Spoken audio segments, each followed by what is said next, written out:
queridos, a paz do Senhor. Gostaria de estar tirando esse tempo para refletir com vocês sobre uma pergunta bem cabível nesses tempos difíceis que estamos enfrentando.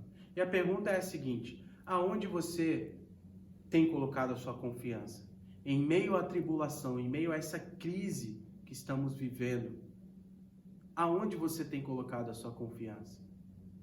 Sabe, quando eu era menor, eu praticava judô e eu aprendi que se você, antes de entrar no tatame ali para uma luta, se você fizesse uma cara de mal, uma cara de pessoa confiante, você ganharia a luta antes mesmo de lutar.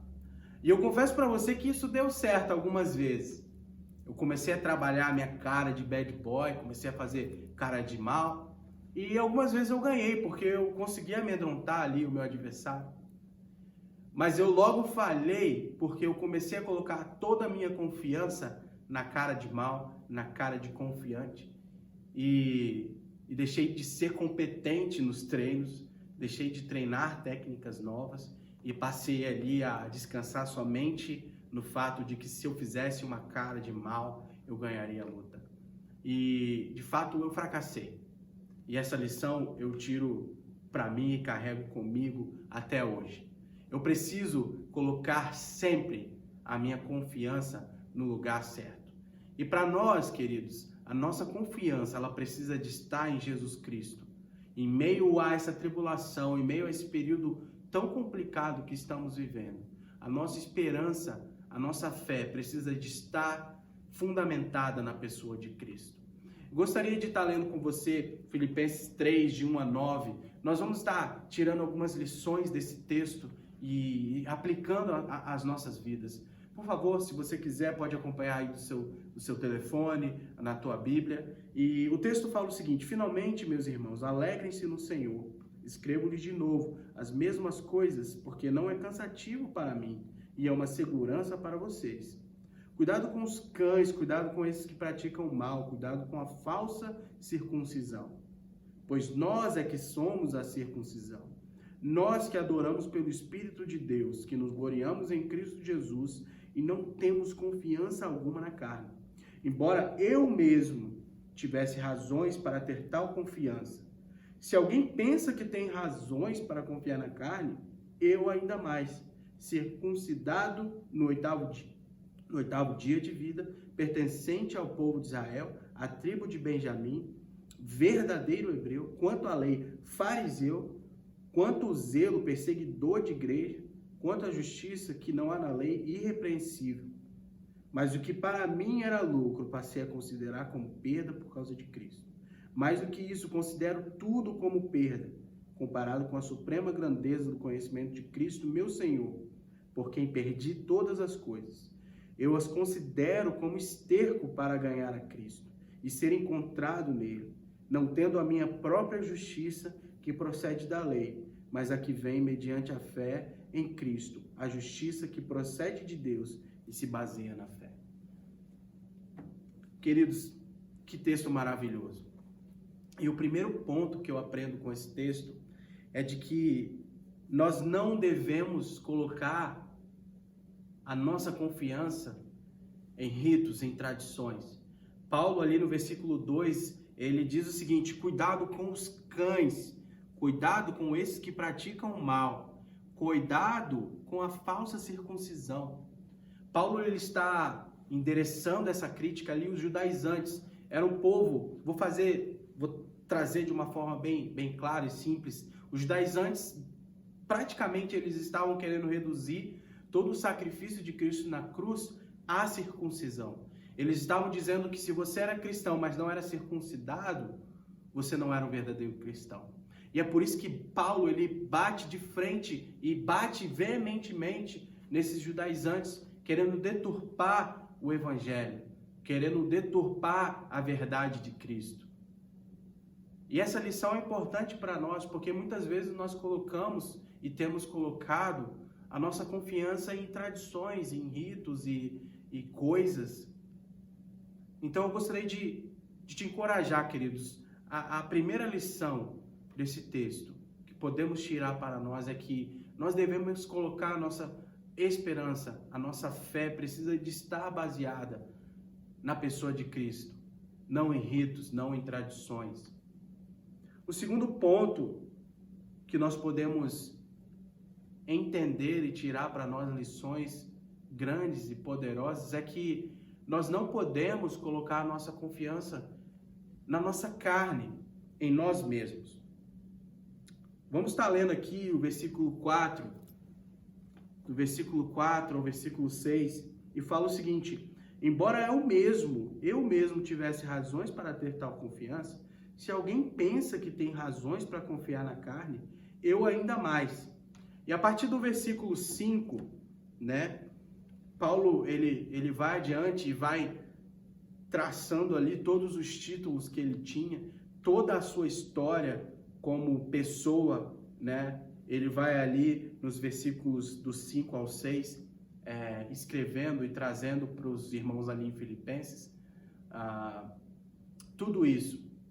E lá na frente ele diz que ele considera como esterco, ele considera essas coisas, ele considera como sendo nada, mediante a pessoa de Cristo, mediante tudo aquilo que Cristo estava representando para ele.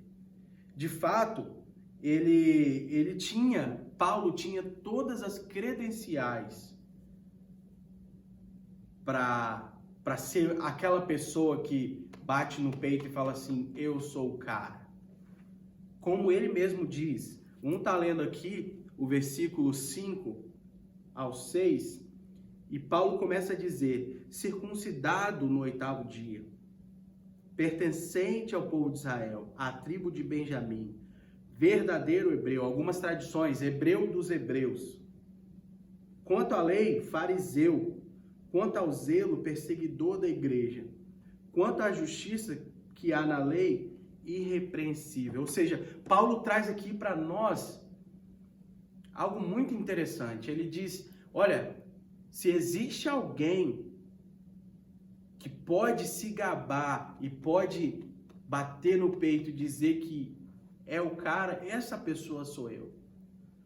Todos os títulos que alguém poderia ter, Paulo tinha. Praticamente todos. Um homem extremamente inteligente, respeitado ali pelos fariseus.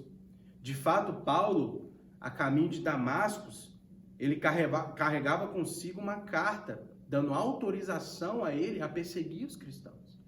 Ou seja, ele tinha, sim, todas as características de uma pessoa que podia colocar a sua fé em si mesma. Ele era competente. Por causa do seu zelo, ele foi levado ao mais alto nível, como eu disse, dentro da religião judaica. Da ordem dos fariseus. Queridos, ele era um fariseu. E de repente a gente vê Paulo, uma pessoa extremamente soberba, uma pessoa que se achava aos pés de Cristo. E é muito interessante a forma como Jesus Cristo traz Paulo para o lado dele. Nós vemos ali em Atos de 9, 1 a 8, como Paulo, a conversão de Paulo, na verdade. E é muito interessante, eu acho muito lindo isso. De repente, um homem de nível totalmente alto, intelectualmente nem se fala, com todas as características de uma pessoa de sucesso, uma pessoa que vivia em sucesso, vivia de forma vitoriosa na vida, vamos colocar assim. Eu acho muito lindo como Cristo traz Paulo para si. Paulo ali no caminho de Damasco, de repente uma luz o cega, uma luz brilhante, intensa, e essa foi a forma como que Jesus Cristo se manifestou a Paulo, apareceu a ele em forma de luz e uma voz que falava com Paulo, e de repente a gente vê um homem extremamente importante, prostrado, queridos, ali no caminho de Damasco. Nós vemos ali um homem extremamente importante, soberbo, prostrado diante de Cristo. Ele ficou cego por alguns dias, ou seja, Cristo humilhou a Paulo para que ele entendesse que a confiança dele precisava de estar em Cristo Jesus. A pessoa que ele tanto perseguia se mostrou a ele para que ele entendesse que sem Cristo não adiantava os títulos que Paulo tinha. Ele não era nada. Nada ele podia fazer por ele mesmo. Nós vemos Paulo sendo levado, sendo carregado, sendo ajudado. Que situação! Mas que lição que nós podemos tirar? Queridos, diante do Senhor, de nada valeu tudo que Paulo possuía: títulos, cartas de representação, cidadania romana. Queridos, Paulo, de repente ele não era nada. De repente, Paulo era só o pó diante do Senhor. E não é diferente para nós, queridos, não é diferente para nós. Sem Jesus, nós não somos nada.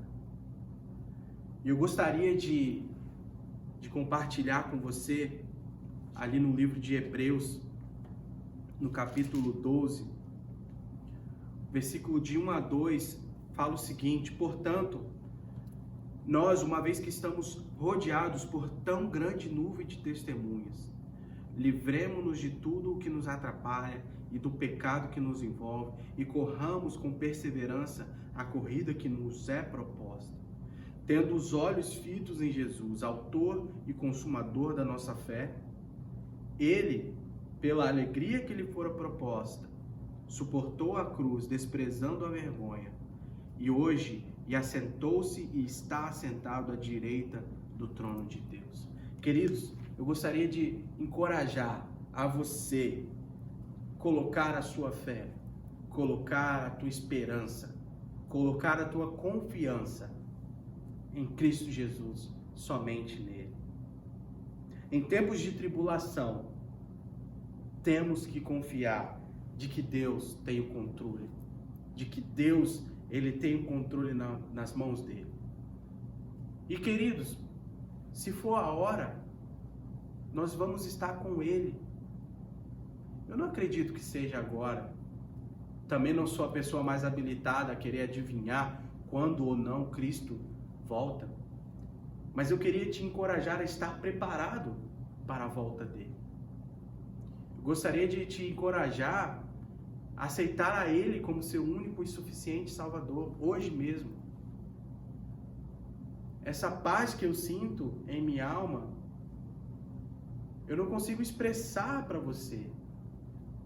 De fato é preocupante, de fato, esse tempo onde existem muito mais incertezas do que certeza.